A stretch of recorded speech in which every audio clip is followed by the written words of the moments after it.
Hey, fitness fans, this is Eric with the Future of Fitness podcast and the Fitness Marketing Alliance, and I am back with episode number 8. And I am talking to Heather Hartmann. She is the senior editor for Box Pro magazine, and she is a delightful conversationalist. I really enjoyed my time talking to her. She gives us a story about how fitness actually changed her life and how a gym changed her life, and that's now what provides the passion that she has for helping the industry through what she does now at Box Pro magazine. And I love it because their mission there is educate and empower fitness professionals. And it's so simple and elegant. And I love those two words, educate and empower.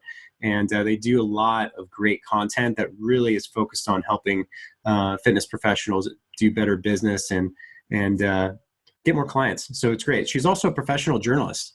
And this obviously offers a lot of insight, or for me, obviously, on how to create content, right? Especially how to create content that your clients and prospects will actually engage with, which is the most important. We don't want to just create content for the sake of creating content and not have anyone read it. I know, I've done it. And she also talks about hot topics in the industry like digital marketing. It seems to be a trend that everybody wants to know more about. So if that's a field that you're in, like we are, produce more content on it, and it'll most likely get digested. And of course, I need to mention our sponsor. So BusyBar.co,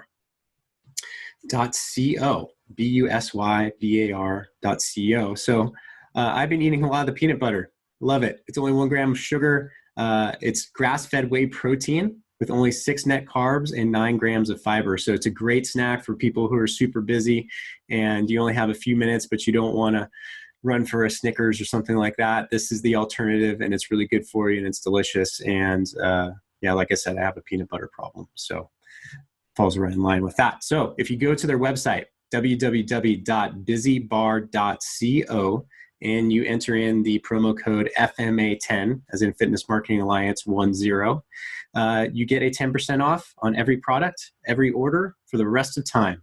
So go check them out. And without further ado, here is Heather Hartmann of Box Pro magazine. Hey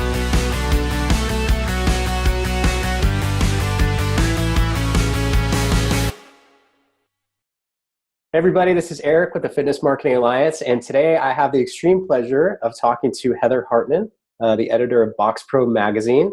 And we just got an opportunity to chat before this and catch up, and I think this is going to be a lot of fun. So the first question I ask everybody, Heather, when they come on the show is, what is your fitness story? Well, isn't that an interesting question?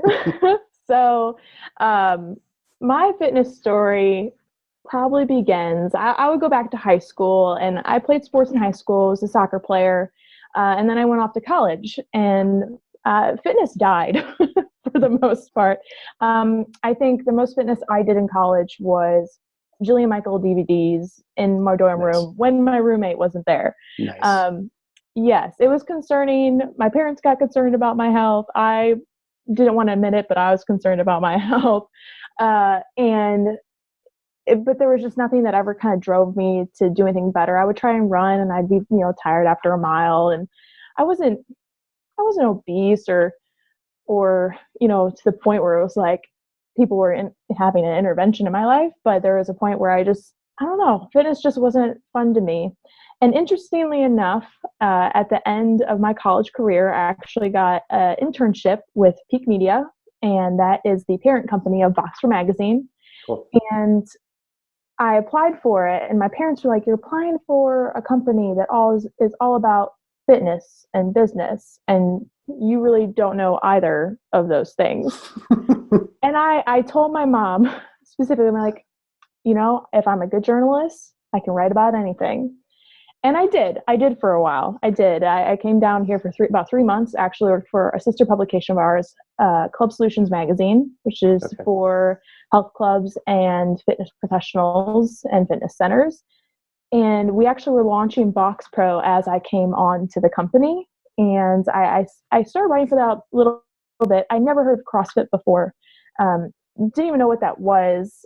And I was like, well, let's give it a go. And as I kind of found out more about it and saw the growth opportunities within that brand, I approached my publisher and said I really wanted to kind of take the lead on this publication. And he was like, okay, you can do it. And again, I knew nothing about CrossFit.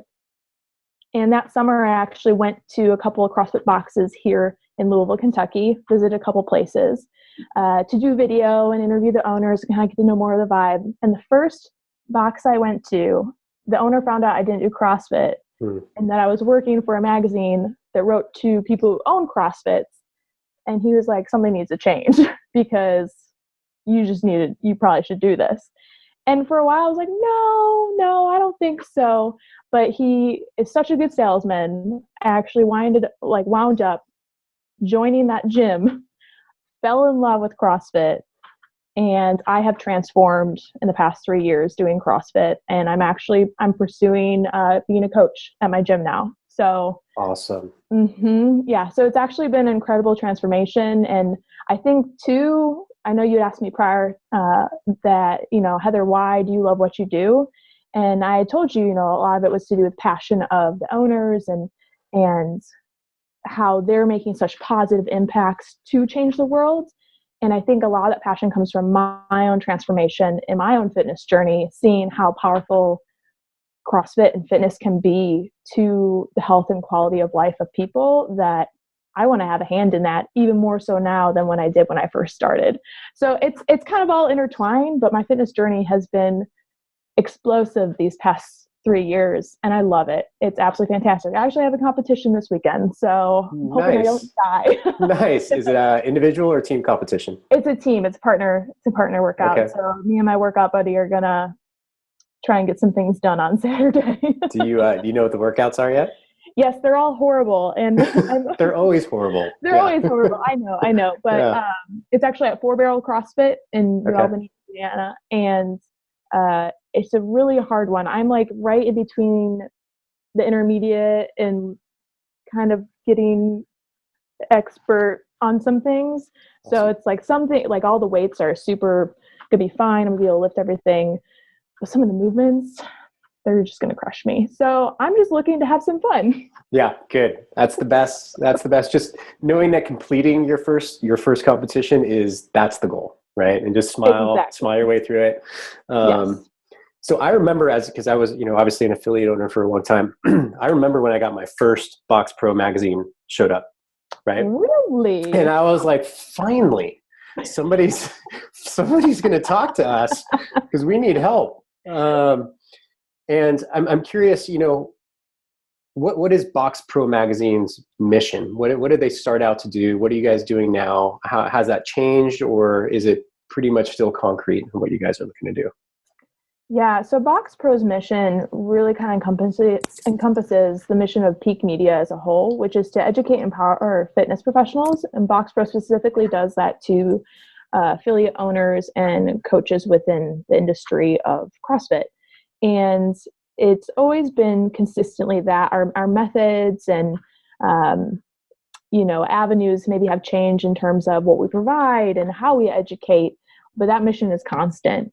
We just want to be a resource and give affiliates a resource so they can grow and can be successful. And that's the same mission across the board with all of our brands, all of our magazines, publications, and events that we put on. Anything that we do, it's to further the industries that we're in to help them grow, because like I said, fitness, which I've seen in my own life, can have such a positive impact on so many people. And if we can get businesses established and running well and thriving, then more people can be reached, more lives can be changed, and in essence, so can the world in such a positive way. So the mission, educate, empower, I'm going to say those words probably a lot, but great words. Strong words. True. Yeah, strong words. So they define us, they define Peak Media, they define Box Pro and what we're setting out to do. Oh, that's fantastic.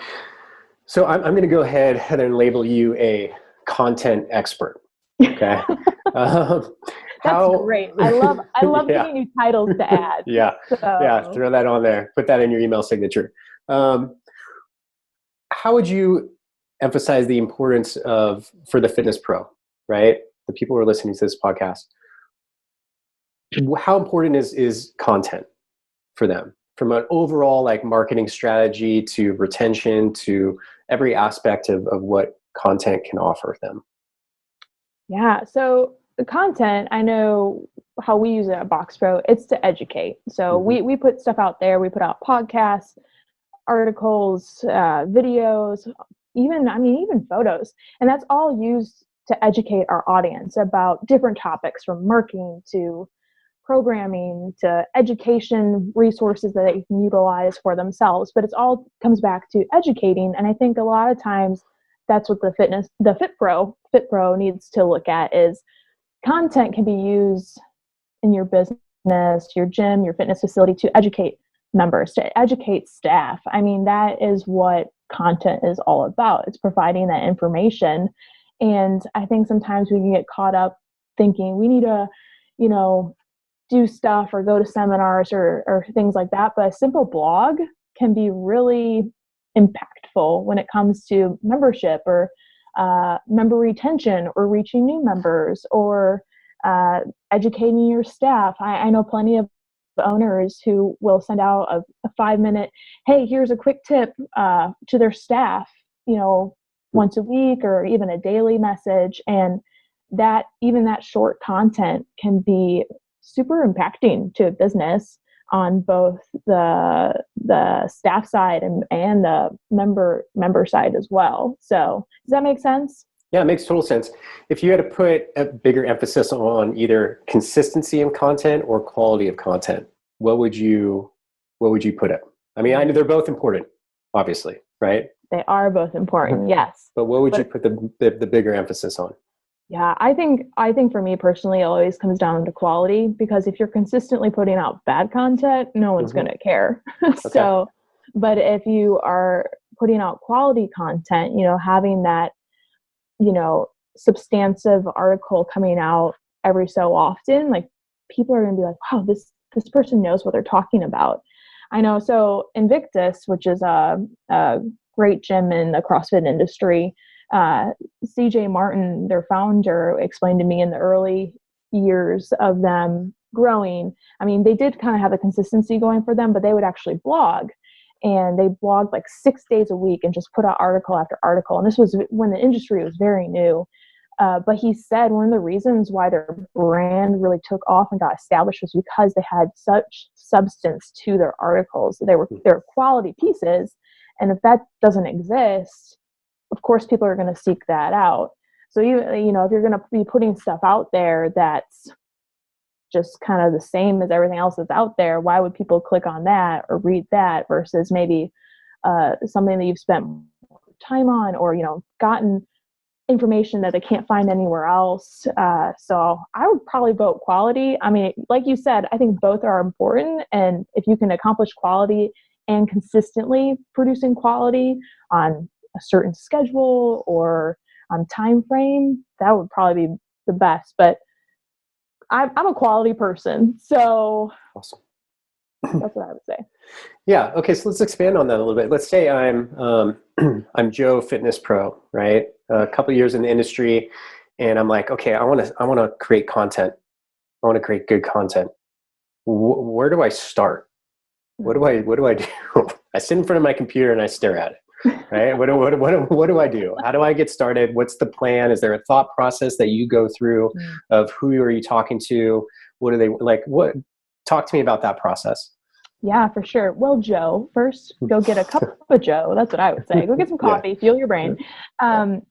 But so for Box Pro, that's what I'm going to pull experience from. So everything we write, a lot of times we will go to our network. I will go to my sources. I will talk to people I know within the industry and ask them, hey, what would you like to read, in the coming issues of Box Pro? And I think that can be applied the same to the Fit Pro. Ask members what they want to know about.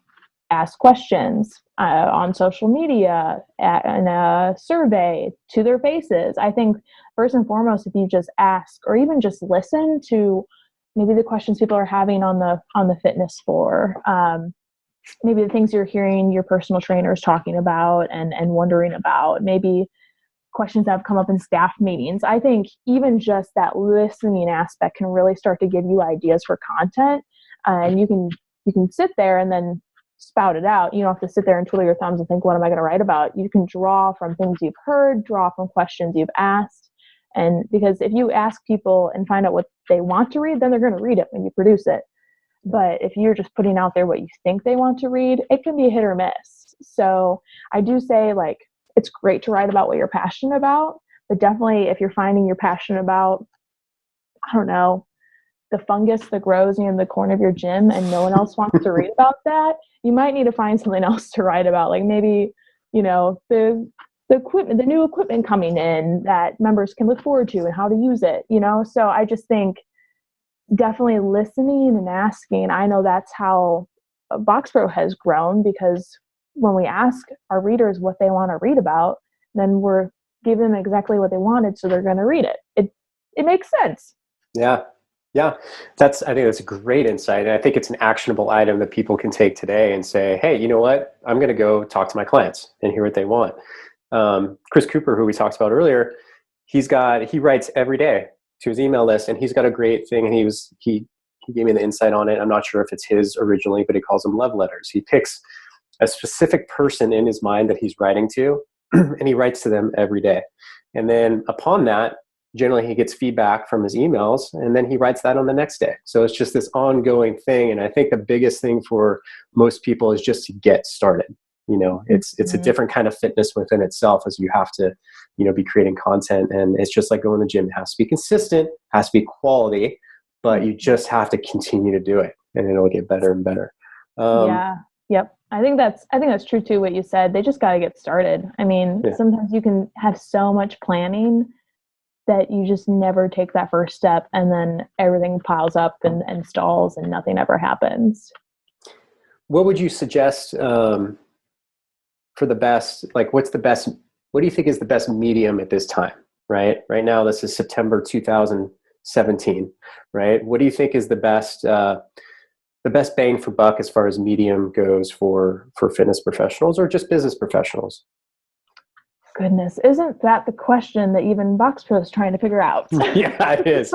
It is. Like, what way can we reach people? And I think it varies. I think it varies so much. I even look at our 4 brands and, the mediums we use, the platforms we use to push out content. And yes, we all have websites. We all write blogs and articles, but I know one publication has webinars, and those people love webinars, very popular. And then BoxPro, we have a podcast. Webinars probably wouldn't succeed within our industry, but podcasts, people love that because gym owners can pop that in, do it while they're, listen to it while they're working out or cleaning the gym floor. So I really think it varies demographic, even demographic and audience to audience, and figuring that out. But I am a words person, so a good old blog can get you somewhere. A good old blog with some solid photos. And then if you're not about writing, I think even just a short video that you're pushing out on your Facebook or via email could really be beneficial. People love video, people love visuals and photos. So if you're writing a blog, make sure you get visuals in there about what you're talking about if it's possible. And then if you're doing a video, even something very simple can be very powerful. So I know that's kind of not necessarily answering your question, but I do think it depends on the audience. It's a really tough question, and you're right. It does depend on the audience, and it also changing. I mean, we track it, right, all the time. We're looking at the most recent research, and right now Facebook Live kills it. Mm-hmm. But next week Instagram could add a feature or tweak an algorithm, and now they're hot, right? So we don't know. Exactly. We just gotta stay on top of it the best we can. But unfortunately, that's our job. So we have people on our staff who just do that all the time, because I wouldn't know. I wouldn't know. I couldn't keep track. So you at BoxPro Magazine, you have an interesting point of view, right? Like you get to see the industry as a whole. You get a lot of feedback on the type of content you're getting out, the people you get to talk to. Where would you say, compared to other industries, right? Other types of business, where do you think the fitness industry has its biggest blind spots? And then where do you think it has its biggest opportunities to move forward? Yeah. Interesting. So just the fitness industry as a whole? Yeah, I think so. And especially, I mean, and using what you guys get, like where do you see, like, what topics tend to get the hottest, the most Mm, attention? And then what areas do you think don't get enough attention? Right. yeah. Yeah. Well, I think specifically for Vox Pro's audience, I know one of the topics that actually the affiliate owners are always wanting more of is marketing. Funny enough, they're always trying to figure out how to market better, how to build their brands. I think that's something that people are always hungry for. And we found that in this industry, we found that in the industry of Club Solutions magazine.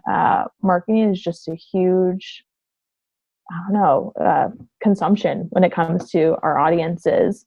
And I don't know if it's necessary that people are doing it poorly. I know in Box Pro, like with our audience, I think that's definitely growing and could use some more growth in the opportunity of marketing. And I know there's tons of resources out there, but in the health club industry, I feel like they're pretty strong marketers, but they're always still hungry for that. They always want to know more because I think it always comes to they want more members and they want to grow their business. So I feel like that is a huge topic that always is prevalent in, I feel like any, except for maybe the campus rec, because I mean, students are already at their school. Right. Yeah. Built-in audience. Yeah, it's like already there. So yeah, I think marketing is a huge one kind of across the board that I would say is something that is always popping up and is always in conversation.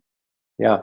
Well, I think if you can generalize, and I will right now, that majority of, gym owners or fitness professionals tend to get into the business because they love coaching, they love helping people, right? And then somewhere along the line, someone plants a seed in their head saying, hey, you're a great coach, you should own a gym, right? And then they're like, okay, so they go out and they get their, $15,000 to $50,000, and they buy all the equipment, they get into it, and then maybe they have a sudden, push beginning because it's hot and new and fun, and then it doesn't, right? And then they're like, oh God, there's this whole nasty beast that I have to learn called business and marketing, and I think that explains a lot. I came from the other way. I came from business into fitness.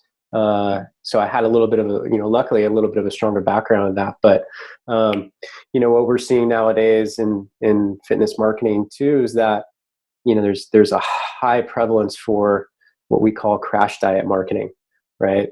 Is these constant, like, 6-week challenges of, they'll get 100 leads in a matter of 2 weeks, and then they don't know what to do with them because it's so many. And then they have to, fulfill the boot camp and do all these things. And then when no one's talking about, and this is my rant, no one's talking about the fundamentals of marketing, and they haven't changed, right? There's certain things that transcend technology. And I think what you already mentioned is great, is that, who talk to your clients. Rule number one, what do they want? What do they want? They are your avatar. They are your ideal client. So talk to them. And there's so many simple things, and people are looking for tricks. And, there are tricks. There are things you can do in social media, and there's things you can do through email marketing, but fundamentals don't change. And that goes with anything. Yeah.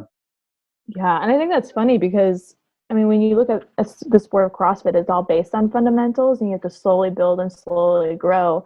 And then when you look at their version of marketing, it's like, let's get there as fast as we can. And you're like, where did we miss the whole translation between the two things? I mean, they always say, like, money doesn't grow on trees. Like, the quick and easy way to get rich is not quick or easy. Like, no. It doesn't really exist except if you win the lottery.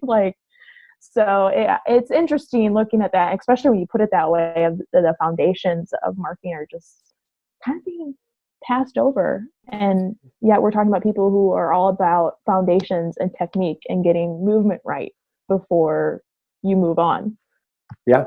You got to be able to air squat and plank before you can do cleans and snatches, right? And kipping pull-ups and all those things that we talk about in the fitness industry. This is, I'm a bit of a futurist. I like to see, not only where we're at now, but where possibly the fitness industry is going in the next year or even 6 to 12 months. How, where do you see technology taking the fitness industry? Is there anything that you guys have seen or anything you have your eyes on right now? I mean, I feel like where isn't technology taking the fitness industry? New stuff comes out all the time. I mean, even if we just look at marketing in terms of technology that you can use for marketing and social media and all the platforms and apps and gadgets and connecting with members in that way. And then you think about, I don't know, I've heard things about wearables, and there are positives and negatives about those, but everything from heart rate monitors to Fitbits and stuff, and all that kind of technology. I know a campus recreation center is actually utilizing a new technology where they're putting it in their equipment pieces to basically link to an app to let students know what pieces are available when. Yeah, so students can log in and see, oh, there are like 7 treadmills that are available. I should go to the fitness center right now, versus showing up and all the treadmills are taken. And then it also will connect the student and let the student's friends know that the student has head towards the rec center in case they want to join their friend. So wow. Even hearing about technology like that, where it's, I don't know, trying to build community as well. And I mean, I think about all the management softwares out there, especially within the CrossFit industry, try to build community, through their commenting features and leaderboards and likes and stuff like that. So I think technology can be really used to, one, build that community, two, tracking. I mean, with data and such. I don't know if heart rate monitors will be, the next big thing, but I think definitely data like that will be necessary, is necessary, and will just continue to grow a necessity. But yeah, so it's just interesting what emerges and what's going to happen next. Yeah. So I'm kind of like, who knows? I mean, but I do know that Fit Pros need to look into technology, because especially in our modern world where all of your members are pretty much utilizing technology in some sort of way. I mean, you're missing people if you're not offering, classes with high tech gadgets. And if you're missing people, if you're not utilizing different apps or different, ways to reach them through social media platforms. So does that answer your question? Yeah, it does. I mean, there is no right or wrong answer to that question. It's just insight and kind of what your point of view, with Box Pro gives you. So how is, Box Pro Magazine has done a great job of building, kind of a global community. How do you guys take advantage of technology to do that and expand and do your marketing? Isn't that the question? It is. Oh man. I mean, we are constantly looking at how we can use technology differently. I think about even just the different platforms that we've tried or used, from launching a podcast and using that sort of technology and realizing people like to listen to things. I think of even just the different social media platforms we have, from Instagram and Facebook, and we have a Twitter, but I don't know. I don't know about Twitter, man. I think it'll be interesting where those tweets go. Yeah. But yeah, and then there's also just a lot of tracking data and Google Analytics, and a lot of that will drive content as well. I mean, that's another thing, especially as, if we're going back to the Fit Pros and the content that they're building, as they build a content base, data analytics can also be a big part in determining what's next. Maybe after they go initially ask their members, a lot of that data can then be used to be okay, these articles are really popular, and so maybe I should continue along this trend. So I know that's a lot of technology that we use. We actually set goals just the other day about, okay, we want to hit these numbers on these different metrics, and that's determined by how we produce stories, what we do to our stories when they go up online, how we optimize them with search engine, and it's very it's very interesting. But yeah, analytics, I think, is probably one of the largest pieces of technology that we're trying to utilize more, because there is so much data that we have, and we just haven't maybe been applying it as effectively. And we're realizing, well, if we have this, we need to apply it, because we could understand more what people are looking for, what it is about this story that drew them in. Is it a way that it was formatted? Is it the photos that were in there? So it's just kind of interesting how much even technology applies in print magazine. So Yeah. I never knew when I first came on that it would be that much back end and analyzation and trying to figure out, okay, how do we get people to our website? How do we get people to listen to our stuff and read our magazine and understand it's beneficial? So That's a great point. I love that you brought that up. We have a proven 6-point system, and one of those points is data and analytics. Excuse me. And when most people see that, they're like, well, what does that even mean? I'm like, that is everything.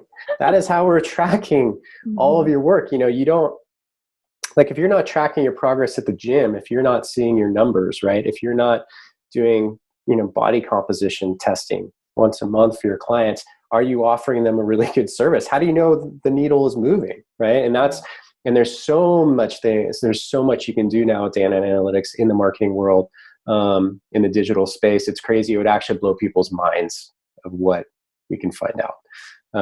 What you can track. What you can track. Yeah. Yes, it blows my mind. It blows my mind sometimes. Yeah.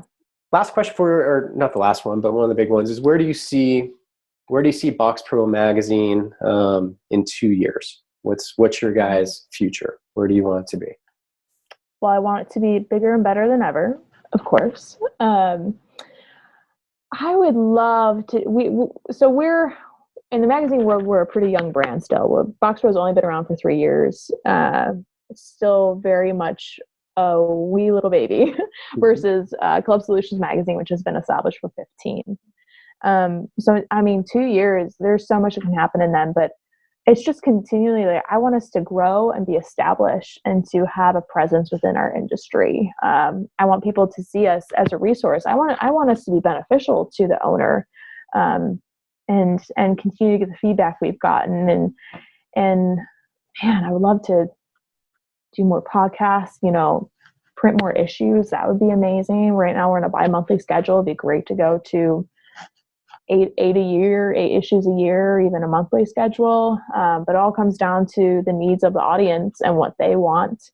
And it would be, right now we are actually just printed and go out nationally, and I would love to go globally. It was really cool. At the games, I actually met an owner from Sweden, and he knew who we were. And I was like, I didn't know we reached across any ocean. Yeah, so that was just kind of cool, where it was like, okay, so people are reading us even in different countries. So I think people think we're a good resource. So, but yeah, it's just continually. I just want us to be even more established and to have an even bigger impact, a more positive impact. I mean, who knows? It's just so hard right now as a young brand in honestly a young industry that is still trying to figure itself out. And I mean, I think there's definitely evolution happening, and I don't know, sifting maybe happening. The weak are dying off and the strong are staying on.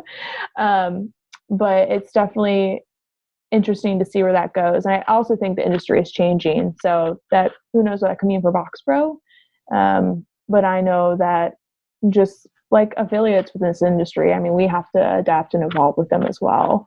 So it's gonna be interesting to see where we are in 2 years, because I didn't think we would be where we are now 3 years ago, starting as a new brand, launching Box Pro for the first time. And I didn't think the industry would be where it is now 3 years ago. It's changed incredibly large amount from 3 years in the past. So who knows? But like I said, bigger and better. That's always the goal.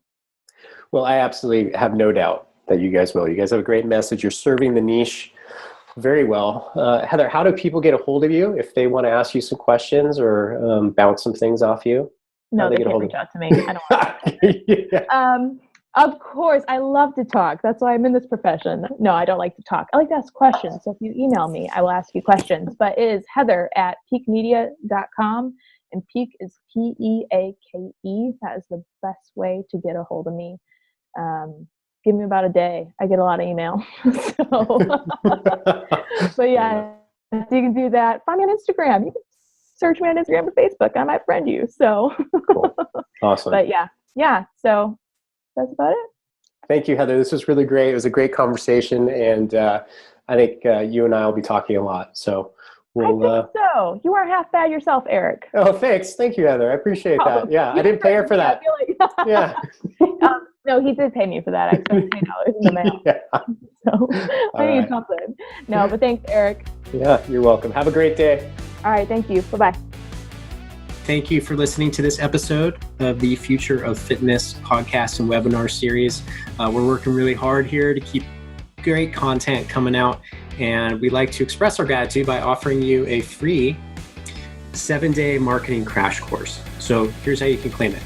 If you go to fitnessmarketingalliance.com/free gift, FREEGIFT, and you enter the promo code FITMARK, FITMARK, you can claim it that way. The other way is you can text us. So you can text the phone number 805-619-5550, and you text the word FITMARK, FITMARK. So thank you. Keep listening. Go claim that offer. It's a ton of value.